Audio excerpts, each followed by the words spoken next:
mois mu ne dafay lancer benn plan de redressement pour essayer de revoir la situation. D'abord sa gis-gis sur la situation économique du pays bi fi nguur ga lay bàyyi bi ngeen fi fekk. nan nga ko jàngatee ak li ci premier ministre wax ak ni mu tolloon yépp.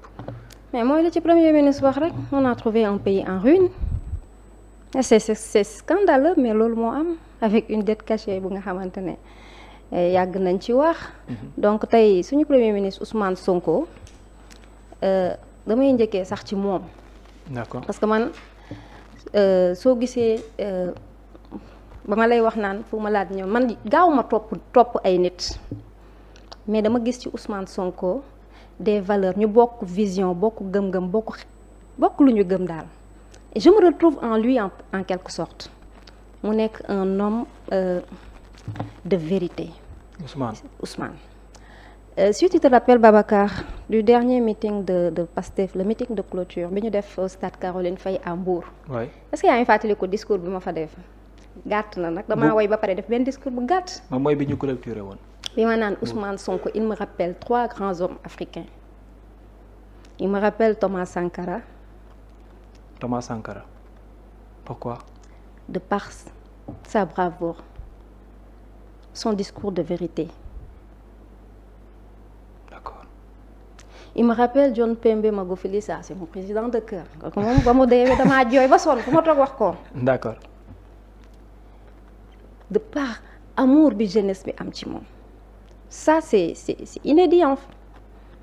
Il me rappelle Nelson Mandela de par cette recherche de l'unité. C'est pas pour rien Ousmane Sonko bi ñu faloo rek ses premières visites mu dem dans le voisinage immédiat en Afrique. def benn sortie africaine. Une sortie africaine après doog a tourner au niveau international. C'est très important. lu tax. gis nga Ousmane Sonko Sénégalais yi nañ ko bàyyi xel bu baax man dama jàpp ne il fait partie des rares hommes xam nga on parle du phénomène Sonko phénomène. Wow. Mais am na nit ñi nga xamante ne chaque 100 ans la ñuy génn benn da ciy génn et je pense que Ousmane Sonko ci la bokk. wax ji rëyulam. rëyul. lu tax. ci nit ki la gaaw ma topp nit mais su ma demee bay topp nit rek da ngay xam ne am na lu tax ci dëggu bi ci force de caractère bi ci bëgg réewam ci bëgg doomu aadama respecté doomu aadama Ousmane Sonko Sénégal rek ko ñor bëggul dara su bëggoon dara kon tey du demee nii fonk njabootam man il m'est arrivé benn problème bu ma amoon bu ndaw rek bëggul njabootam kenn mer day jël téléphone am moo wala wax ak yow mais nit ku mel noonu te Ousmane Sonko loo wax mu ne la sénégalais bi nga xamante ne il est au fond le sénégalais moom ñëpp la boole quoi pas sénégalais buy am rek di dem mais sénégalais bi nga xam ne dafa néew doole lay bëgg ñu koy yëkkati. bëggul kuy tuutal un homme généreux sa générosité feeñ na ba ci élection présidentielle yi diineem gëm-gëmam ragal yàllaam bëgg Sénégal. bëgg gi mu bëgg Sénégal sax man patriotisme boobu loolu rek war na tax ñu koy bàyyi xel donc c'est un homme d'une dimension vraiment extraordinaire. Et di ko ñaanal yàlla. est-ce que lenn rek laa koy ñaanal yàlla. gudd fan ak wër gu yaram. c'est la personne de Ousmane moo la convaincre. c'est un projet politique moo la convaincre wala c'est quoi exactement ba nga jàpp ne comme soo adhéré ci benn parti wala benn homme politique. il faut nga ñëw soutenir wala nga ñëw jege ñi. les deux parce que c'est sa personne moom ngay retrouver waat foofu. vision bi fi ma bëgg a yóbbu Sénégal. waaw c'est important. Comment ils vendent muy le président Bassirou Diomaye Faye parce que Bassirou Diomaye Faye aussi c'est un grand fan c'est le premier fan du président Ousmane Sonko on peut dire aussi la manière dont ils vendent le Sénégal c'est pas pour rien mu dem Turquie Erdogan jox ko tous les honneurs naan nul n'est prophète chez soi quand même àdduna xam nañ Ousmane Sonko Sénégal sax xam nañ ko xëy na ñi fi nekk nii di wax quelques opposants yi day am ñu bëgg a mel ni moom te meluñu ne moom te man àdduna nag damay naan. waaw nit da ngay nangu lu yàlla dogal te c'est une chance ñu bokk suñu génération ñu am Ousmane Sonko parce que génération yu bëri day jàll. waaw du ñu am des hommes de cette dimension. c'est une grande chance bi nga xamante ne tey jii ñi nga xam ne du ñu bëgg mel ni moom meluñu ni moom it di manipuler di yàq der di wax yu ñaaw mais Babacar. le prophète Mohammed sallallahu alayhi wa sallam. mais bëri dafa bëri woon noonu. mais fan la dëgg mujj man rek barki démb laa jógee Umra jaar Medine mais dama yéemu dama naan li ma gën a metti ci lii mooy moom fekkeewul sax lii comment ñu koy màggal ci àdduna donc Sénégal nañu gën a jàpp Ousmane Sonko. alors c'est une valeur sûre. seen compagnonnage ñoom ñaar entre Ousmane Sonko Bassirou Diomaye le président Bassirou Diomaye moom it waaw. ñu bari jàpp ne dañuy kii nii rek mais boo moytuwulee à tout moment laale mën na am. divorce na ci nit ñi def ndànk. na ci nit ñi def ndànk bu baax Sonko mooy Diomaye mooy Sonko ñooñu seen ànd jiitu na lii lépp. ñu bari ne jiitu na dernière politique sortie Ousmane Sonko firndeelu li ni mel. jiitu na politique. te le président Bassirou Diomaye Faye aussi macha allah man c'est un grand homme. Diomaye c'est un grand homme Diomaye dafa noppi xëy na yaru bi ci moom. mooy tax ñuy foog ne mais il forge le respect. Diomaye il forge le respect de par ses sorties yi muy def gis nga dëkk yi muy dem. La manière dont il vend le Sénégal, la manière dont il défend son pays. bi mu demee la dernière fois à Roland Garros fait répondre à l'invitation du MEDEF. Tu as vu comment il a vendu le Sénégal devant les investisseurs? Tu as vu? Tu te souviens des termes? Mais je me rappelle très bien. Mais ñu bari tam jàpp ne est-ce que nekkul gox. Le Sénégal est un marché en pleine expansion. bi mu leen di naan avec un environnement juridique en pleine modernisation, une stabilité politique reconnue. Mais am na phrase bu mu utiliser foofu sax ndeysaan bu ma frappé quoi parce que moom il vend le Sénégal avec dignité. Non en courbant l'échine, mais bi mu leen naan c'est le moment pour vous de jouer le jeu décisif. Et dans vos choix les plus éclairés, portez votre regard sur le Sénégal. Kooku mi ngi jaay Sénégal avec la tête haute. Sécurité wax ci soleil, un pays ensoleillé. Sénégal xam nga soleil bi moom c'est une force. wax ci sécurité bi wax ci aussi la jeunesse surtout. Il a parlé de la jeunesse les opportunités pour offrir des emplois. Non, tu sais la force du Sénégal aussi c'est sa jeunesse. Soo xoolee les pays occidentaux beaucoup de pays ont une population vieillissante. Sénégal tey plus de 75% de la population moins de 35 ans. Donc dafa jaay Sénégal d'une manière vraiment. waaw mais taxawalin boobu. et un discours responsable aussi gis nga ko ONU. ONU ONU franchement il a marqué. Oui sur le discours sur la Palestine. mais benn côté aussi. ci wàllum redressement. ba ndege ni ñu bari jàpp ne li ñuy wax. ñoom li ñuy wax siiwal ko. moo ñu yóbbee tuuxi duna yi ñu nekkee wala jafe-jafe yi ñu nekkee.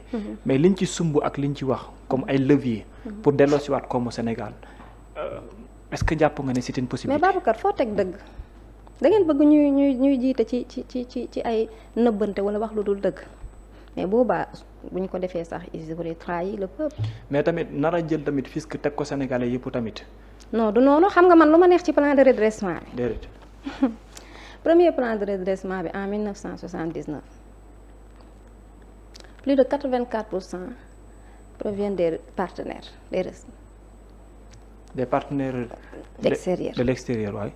nga jël PAP 2A bi plus de 60% recettes extérieures mais yow ñu indi le plan de redressement ñu ni le plus de 90% de ressources endogènes.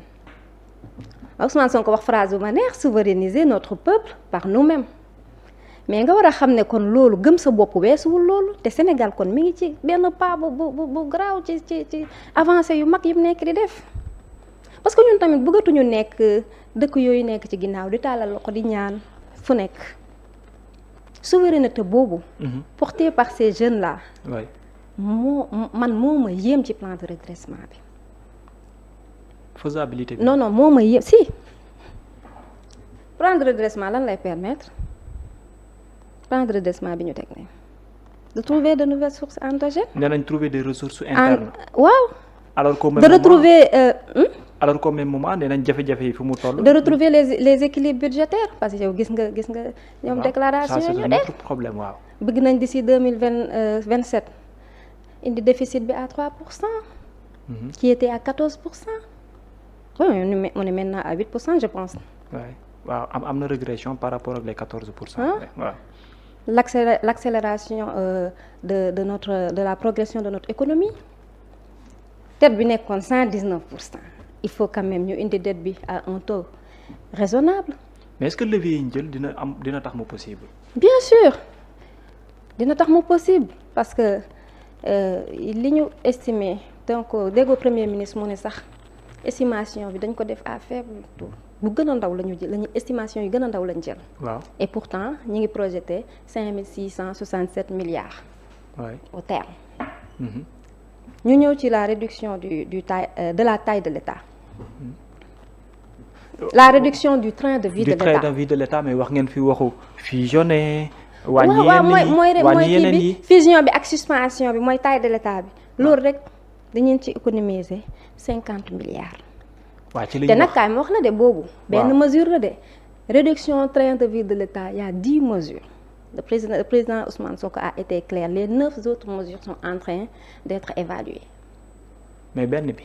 les 50 milliards yooyu. 50 lan ngeen wàññeegum wala lu ngeen yaxanalagum lu Sénégal yi mën a téye ne yéen li ngeen di woo. ñoom ci takk seen biir yéen a ngi ci jiitu. mais nag Babacar. waaw. nit mënul teg tey wax la lii rek suba mu def la lii mu def ko suba il faut que ñoom ñi ngi ciy liggéey il faut être aussi patient. plan de redressement bi waxuñu la fii ba 2050 la. mais di nga poser acte yoo xam ne dina mais acte yi ñu ngi ci. waaw yu convaincant ci kanamu askan bi ñu ne man kat la ma daan dundee. wàññi mais plan de redressement bi yéen da ngeen ci war a kontaan. finalité bi lan la l'appui aux ménages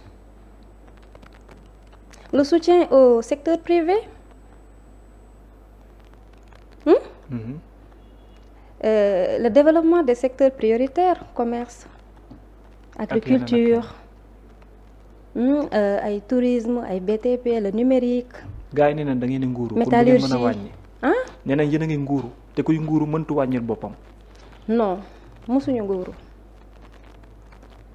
nguuru amul ci régime bi avec Bassirou Diomaye Faye ak Ousmane Sonko parce que jubal jubbanti la ñu woote. suñ doon nguuru kon dina demee neneen jubal jubanti boobu ñu woote. ci la ñu nekk nii donc plan de redressement bi je pense que ni c'est un bon début parce que nii sax la ñu mënoon commencer. par rapport ak li ñu jaay le peuple sénégalais bu baax. alors ci wàllu fisc yi nga yaakaar du métti ci wàllu taxes yeeg yooyu on a parlé d'élargissement de l'assiette fiscale. à la limite ñu bari jàpp ne déjà toutes les entreprises xoj nañu leen bëgg leen laajaat leneen. mais waxuñu la ne janvier février mars rek recouvrer nañ presque plus de 1000 milliards. c'est important ça c'est un grand pas tey jii nii fisc yi ñuy renégociation des contrats yi. oui. mais ñi ngi naan dugal na 150 milliards. donc c'est en fait ñoom ils sont dans leur domaine li ñu nekk di def nii xam nañ ko te sonaluñu kenn nag pourtant te lépp day delluwaat ci Sénégal. d'accord. lépp day delluwaat ci Sénégal. d'accord. l'objectif principal. président Ousmane Sonko wax na ko parce que il faut essayer parfois de retenir certaines phrases yu muy wax. d'accord. c'est de rendre le coût de la vie accessible à tous. c'est ça l'objectif principal kon loolu ku nekk da nga ci war a gis sa bopp. d'accord. les concessions téléphoniques yi foofu ñu ngi fay xaar 200 milliards avec les mobile money entre autres. non avec les téléphonies les opérateurs téléphoniques. mooy projet de loi Ritel. merci gis nga yooyu. mais bari na tam contestation Queen Biz boobu. beaucoup de Sénégalais qui espèrent que ni parfois projet de loi yi gars yi ni ñu ko tegee mobile money bi aujourd'hui taxi yi ci amagum après ñu bëgg ko yokkaat dafay gën a difficile pour les Sénégalais. ak les jeux de hasard. waaw le tabac donc baax na de dëgg fa yàlla. d'accord les visas les frais de réciprocité yooyu yëpp day dugal xaalis te yooyu sax ñoo gën a ndaw am na boo xoolee recyclage d'actifs. yooyu yëpp aussi day dugal xaalis parce que Sénégal aussi bëri woon na ay liñ naan daal ay xaw ma nuñ koy wax ci olof loolu xaw ma nuñ koy wax affaire yi nga xam ne day nëbbute suñu xaalis la. te ñun loolu la ñuy génnee loolu lañ nekk di génnee SOGEPA tey. boo xoolee Sénégal on a beaucoup d'actifs foofu nga xamante ne tey jii bu ñu ko revaloriser tey Sénégal renégociation des contrats tu vois les ressources énergétiques ils avaient fait vraiment du n'importe quoi. d'accord mais tey jii nii yaakaar mi ngi dellu si waat parce que le président Ousmane Sonko aussi mi ngi ciy def ay jéego yu bëree bëri te réalisation yi nag dafa bëri nag Babacar da ngeen koy wax. non benn côté tamit non waxuma ko c'est l'opposition qui le dit exactement. parce que ñoom dañu ñëw yàggul. waay. dañu ñëw yàggul. ñoom ci liñ gis mooy c'est le contraire bi ñu dooree ñëw te yow yaa ngi naan dañ leen di wax ngeen ni serré ceinture bi ñu dooree ñëw juste l'état du Sénégal lan la def l'état a injecté plus de 54% dans le panier de la ménagère pour alléger le panier de la ménagère. réduction des denrées de première nécessité. waaw loolu benn pas la mais tey lu benn pas la ñu dugal 500 milliards yi ñu dugal pour le secteur privé pour la dette intérieure mais loolu dafa am solo. mais tey jii la gën a parce que ñooñu tey jii loolu tey mooy créer waat ay emploi tey ñu ne la taux de chômage bi wàññeeku na de 1,5% mais Babacar en si peu de temps mais réalisation yu mag lañ nekk di def et bu ma lay citer par secteur boobu si tu me le permets mun naa la citer par secteur yu ci bëri. opposition bi gisuñu ko de. non.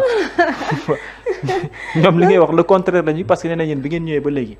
dóorewu leen fayu leen. non. réaliser wu leen bawu leen. defu leen fi dara lu Sénégal yi mën a teg seen i gët. là ça je suis pas d'accord donc ils sont de mauvaise foi alors ils sont de mauvaise foi li may seetaan keroog Jean Michel bu naan du factuel man tey du factuel laa lay wax. d'accord. du factuel. donc nga jël par exemple Azer mi ngi def liggéey bu am solo ci Sénégal mi ngi def liggéey bu am solo parce que Azer ay en 3 mois premier trimestre bi ñu ngi électrifier plus de 172 villages. largement supérieur à la moyenne annuelle des années précédentes parce que année précédente yi ay 125 villages par année lañ daan électrifier. d'accord loolu du jéego tàccul ma loolu. waaw waxal rek. waaw nga jël par exemple ñu jël port de Dakar par exemple mais port ils sont en train de je salue de passage mon ami Waly Diouf Bodian man Waly la parce que cette rigueur bi mu am bi ngeen di gis Waly rigueur bi mu am ci politique il triche pas lu ko metti lay wax rigueur boobu bu ko indee ci port nga war a xam ne kon port day dox. moom il tire surtout. non mais port tey il tire surtout.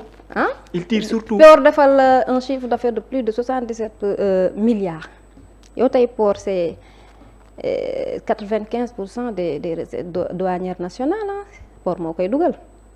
mais mooy secteur bi presque 25% du budget national du budget de l'État du Sénégal. mais est-ce que xam nga ne tam mooy secteur bi ëpp coow ndax ñi fay liggéey ñu bari dañuy mamm Waly Diouf Bodian lu ne la ñu ko yàq. waaw xam nga en terme de jiite critique yombul mais ñun résultat la ñu wax mën nga critiquer mais liggéey bu ànd ak rigueur foog mu am critique jubal jubanti. waay dañoo ko commandé comme ni ko président Diomaye waxee c'est un plat chaud te dinañ ko lekk buñ koy lekk nag du yomb moo tax foog coow bëri SOMISEN gis nga ils ont recouvré presque plus de 42 milliards gis nga loolu non. d'accord xam nga c'est du factuel. ak fan bëri na ay secteurs yu ñu mën a citer dans le domaine de l'agriculture par exemple on est à grands pas ci vers l'autosuffisance alimentaire agriculture par exemple année 2025 près de 130 milliards ça c'est un record. baykat yi jaaxle nañ de Kewin. baykat yi jaaxle nañ de. mais lan ngeen bëgg. waaw baykat yi jaaxle nañ de. mais ñëwal tey ci récolte kii yi par exemple ñu jël récolte pomme de terre ak soble mooy oignon bi. waaw. 240 000 tonnes ci pomme de terre bi. waay. la demande nationale c'est combien? C'est 150 000. 150 000. C'est largement au-delà de la de la demande. De la demande. nga ñëw si l'oignon. waay. 450 000 la demande nationale c'est 350 000 mais loolu du pas vers l'autosuffisance alimentaire. mais un autre problème. les chambres frigorifiques. et c'est une grande protection aussi pour les producteurs locaux parce que importation yëpp dañ koy arrêté léegi.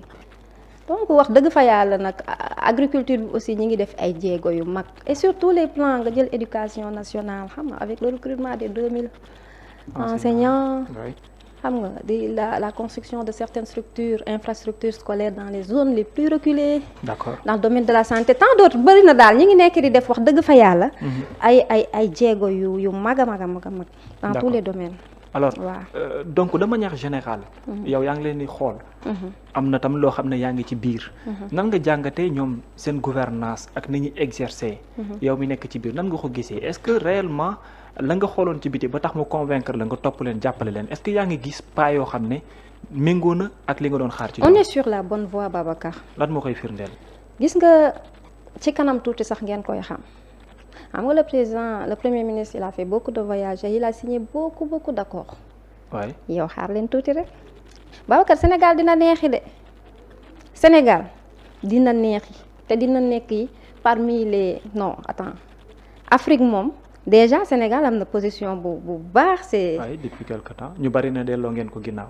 non du tout le Sénégal c'est un carrefour stratégique pour les investisseurs en Afrique.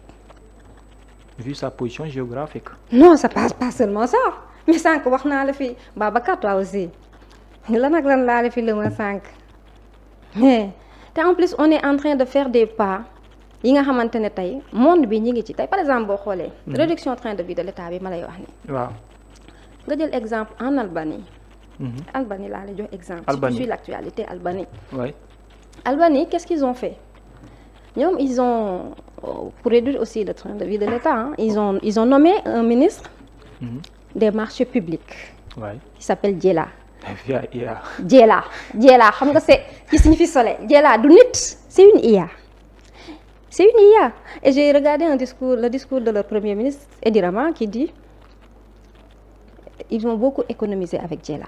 mais le il n'a pas de salaire il n'a pas de voiture. il n'a pas de chauffeur aucune indemnité te gis nga Diela boobu su defee ay preuve am di nga gis pays yu bari yu commencé di def même chose. mais parlement ba tam ànduñu ci. non ils ont critiqué. waaw parce que moi j'ai écouté le chef de l'opposition mu ne qui contrôle Diela bon on peut se poser cette question mais man je me dis que ni ils sont de bonne foi xam nga lu tax. déedéet. xam nga Albanie ñoom bëgg nañ dugg Union européenne en 2030 et cette lutte contre la corruption daf leen ci aider bu baax. d'accord. te donc yu mel noonu da nga xam ne kon du ñun sax ñoo commencé genre yooyu dëkk yu bëri ñu ngi dem vers ça. mais est-ce que Sénégal am ci un peu retard. non Sénégal mais yow dans le cadre technologique. mais bien avec le New Deal technologique. mais Sénégal est en train de faire de grandes avancées New Deal technologique. waaw lu weesu wax ji de bañ ak nañ ko fi posé woon. non arrêté déggaatuma ci lu bare. la digitalisation de notre administration. tu as vu il y a le guichet unique de l'APIX. guichet unique aussi am na port pour les marchandises et tout le débarquement et tout. D'accord. Donc tu vois, Sénégal, ils sont en train de faire de grands pas. L'Assemblée nationale, tu as vu l'exemple qu'avait donné le président. Le président El Malick Ndiaye. El Malick Ndiaye. D'accord. Donc ñu ngi def de grands pas vers, tu sais, on est à l'ère du numérique aussi. Et le Sénégal ne sera pas en rade. Ñun, on est un pays moderne, avec des infrastructures modernes. D'accord. Des dirigeants jeunes, intellectuels et patriotiques. D'accord. Alors kii ñu dem ci wàllum politique ñu waxtaan ci sa mouvement bi moom daa seey léegi ci Pastef MJR mouvement des jeunes patriotiques moom daanaka ata ngi nii déggatuma kenn wax ci daanaka lu ci jëm da nga koo seeyal ci biir Pastef wala ndax da nga koo fas yéene ray mu dee wala ndax da ngay dugg ci Pastef wala ban trajectoire politique rayuma ko mu dee ndax MJR c'est mon bébé. Ouais. MJR c'est mon bébé c'est mon bébé. mais Queen Pastef moom wax bu yàqu la mburu kof ko farin rek man moom Ousmane Sonko ak Diomaye rek lay topp donc nag xaar leen tuuti rek di ngeen gis ay affaire alors MJR day dee wala day suux bi Pastef pour l'instant lu ne mën na nekkit MJR mooy Pastef mooy MJR tax lépp rupture lañ doon xeex mais man daal jàppal ne man samay leader mooy Ousmane Sonko ak Diomaye ñoom rek laay topp. donc sa devenir ci politique mën nañ ko xaar Queen Biz Pastef. ah oui nee naa loolu moom wax bu yàqu la loolu moom wax bu yàqu la. mais ñu bari jàpp ne vous êtes des alliés. am na lu ngeen représenté mais défense bi war seen digganteeg ñi leen jox ay privilège wala xaw ma ndombal tànk. taxawalu leen taxawaay boobu. ah man de commencé na te à partir d'aujourd'hui nu la neex tuddee ma de mais man moom dinaa taxawaayu soldat ci président Ousmane Sonko ci président Diomaye Faye xëy na nag dama parewul woon mais man moom pare naa te xam nga ne yow Queen Biz bu ñu la nee Queen Biz taxaw na rek yow war ngaa xam. ndax bu dee fit bi am na fi. bu dee fit bi moom am na fi ndax Queen ragalul. te xam nga ànd ak défendre ñi ñu àndal nii dañu neex a défendre ndax wax dëgg fa yàlla facture rek ngay indi ay preuve ngeen di gis dañuy liggéey ànduma ak ay yaafuus suñ ko nekkoon sax duma ci ànd ak ñoom ndax man du ma topp noonu nit. d'accord su ma demee bay topp rek man conviction laay demee. donc incha allah xëy na jot mayuñu ko woon parce que dama doon door a dugg ci benn. liggéey bi nga xamante ne lu bees la fallait ma jël sama temps installé wook yooyu. waaw mais faire les plateaux loolu moom du nekk problème tàmm naa ko quand j'étais artiste kon tey c'est juste une continuité. d'accord alors nan nga gisee seen cohabitation à l'intérieur du pays. entre l'opposition et le pouvoir tey jii xeexanta bi nu mu mel. dénonciation yi ni mu mel ñu bari jàpp ne yéen daal ak ni ngeen di doxalee da ngeen mel ni nekk fekk ay nit bëgg leen jaay doole tëj fii def lii ba moo waral ay marche ñenn ñi tamit di critiquer ouvertement nan nga gisee seen cohabitation au niveau interne entre le pouvoir et l'opposition sénégalaise. Sénégal amul opposition. kàddu bi ñu ko fi doon yëkkati xaw nañoo tiit de fan. ay manipulateurs la ñu am. déet waay. si ay manipulateurs la ñu am. boo xoolee damay jël sax exemple ci man. waaw am na benn chroniqueur bi nga xam ne mi ngi prison mais man bi ñu ma fale il faisait tous les plateaux di naan kii dañ koo gis ak bugguma sax jaar ci kàddu gi te photo boobu mu ñuy jël di ko wane. waay kooku je ne pense même pas que c'est une sénégalaise fii bu sëgg nii rek ñu ne kii Queen Biz la xam nga loolu tooñ la biñ ko jàppee mënoon naa dem porter waat plainte mais defuma ko. ñooñu la ñuy naan ñoom ñooy opposition non ñooñu ay manipulateurs lañ te Babacar il faut nga bàyyi benn xel yaa ngi wax marche bi nii marche bi ngay wax nii. rappel à l'ordre de wane na boppam. kaay ma wax la mobilisation bi. xam nga bu ñu amee une opposition de ñi ñuy jàpp nii nu mu tudd. c'est ay activiste opposition milliardaire laa lay wax parce que dañoo sàcc suñu xaalis tamit ñu waxante dëgg yor suñu ay milliards topp ci. dinañ ci ñëw te yow xam nga ni fii Sénégal yow xam nañ ni mu fi demee mais nag bis bu élection. jotee waaw dinañ am lu leen bett de. mais Ousmane Sonko est dans le cœur des Sénégalais et de la jeunesse bi nga xamante ne plus de 75% ont moins de 35 ans xale yi dañ koo bëgg mag ñi bëgg ko loolu yombut de xam nga gars yi dañ naan 2050. man 2075 ba 100 laay dem. mais ñu bari ne mën ngeen fa bañ a yegg de vu la mobilisation bi am récemment. non yow mobilisation boobu ngay. dénonciation yi ci nekk yëpp bu naree continuer ak ni muy doxee nii ñu bari dañ jàpp ko ne à la limite c'est comme si Ousmane Sonko est-ce que sax ñenn ñi war nañu ko ginnaaw désormais. yooyu Babacar non politique du noonu Babacar politique du noonu loolu noonu laluwul ci dëgg ci manipulation ak ay opposants milliardaires yu nekk seen ginnaaw ñooñu ngay gis noonu. bu ñu gisatul xaalis bi firaas la ñuy def dem. mais ñooñu ay conviction lañuy Ousmane Sonko ñi ko bëgg ñi ngi koy bëgg ba tey. ay par conviction. la ñu wàccee ci mbedd mi di xeex ñu bari ci ñoom ay conviction moo leen tax a jóg dañuy nax seen bopp c'est des manipulateurs. mais war na la tiital ko yun bi. mosuma ci tiit pouvoir en moins de 2 ans. après nga gis une telle mobilisation. non mosuñu ci tiit non c'est banal. da nga ko banaliser. c'est banal. est-ce que moo leen nar a bett tamit. waaw baax na xam nga justice ñi ngi continuer reddition des comptes. dinañ ñi ngi koy continuer dinañ ci ñëw. du ñu amat d'ici peu de temps ñoom du ñu amati jot boobu wala jotu financer ay nit di leen génnloo nañu dem rek parce que man ki ñu yóbbu justice man sama xel dal na ci maman Yacine Fall. dinañ ci ñëw fekkee na lépp xam na waaw dinañ ci ñëw. dama bëgg sax ñu def ko comme fenêtre dugg ci wàllum. changement li nga xam ne moo di état bu wala gouvernement bu yees bi Sonko 2.